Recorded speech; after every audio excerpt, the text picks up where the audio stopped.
বিশ্ব ভ্রমণের অংশ হিসেবে গেল বুধবার বাংলাদেশে সফর করে গেল বিশ্বকাপের সোনালী ট্রফি, যে ট্রফিটা আজীবনের স্বপ্ন হয়েই রয়ে গেছে লাল সবুজের জন্য। প্রথমবারের মতো বিশ্বকাপ ট্রফি সামনে থেকে দেখে অনুপ্রাণিত হয়েছিলেন অধিনায়ক জামাল ভুঁইয়াও। বলেছিলেন তারা না পারলেও আগামী প্রজন্ম ঠিকই একদিন বাংলাদেশকে নিয়ে যাবে বিশ্বকাপের মঞ্চে।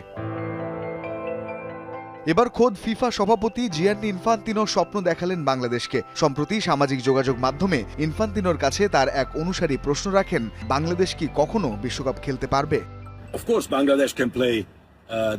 অবশ্যই বাংলাদেশ ফিফা বিশ্বকাপে খেলতে পারে। বাংলাদেশ এবং অন্যান্য দেশগুলো যাতে প্রথমবারের মতো বিশ্বকাপে অংশ নিতে পারে, সেটাই ফিফার লক্ষ্য। এবারও বেশ কয়েকটি নবাগত দল রয়েছে যারা আগে কখনো বিশ্বকাপে অংশ নেয়নি। আফ্রিকা থেকে কেপ ভার্দে, কনকাকাফ অঞ্চল থেকে কুরাসাও রয়েছে। এবারের আসরে উজবেকিস্তান ও জর্ডানও রয়েছে যারা প্রথমবারের মতো কোয়ালিফাই করেছে।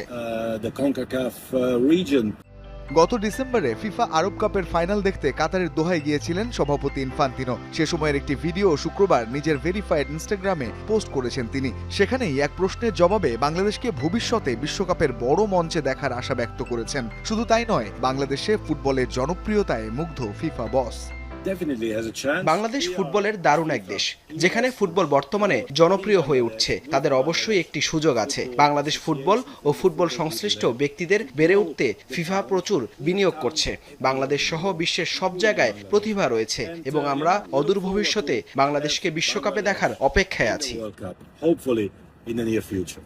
যদিও বাস্তবতা বলছে বিশ্বকাপ তো দূরের কথা, বাংলাদেশ এখন পর্যন্ত এশিয়ার সর্বোচ্চ প্রতিযোগিতায় খেলেছে মাত্র একবার, সেটিও 1980 সালে। তবুও আশায় বাঁচে এদেশের ফুটবল। তবে স্বপ্ন আর বাস্তবের মধ্যে ব্যবধান ঠিক কতটা তা বলে দেবে সময়।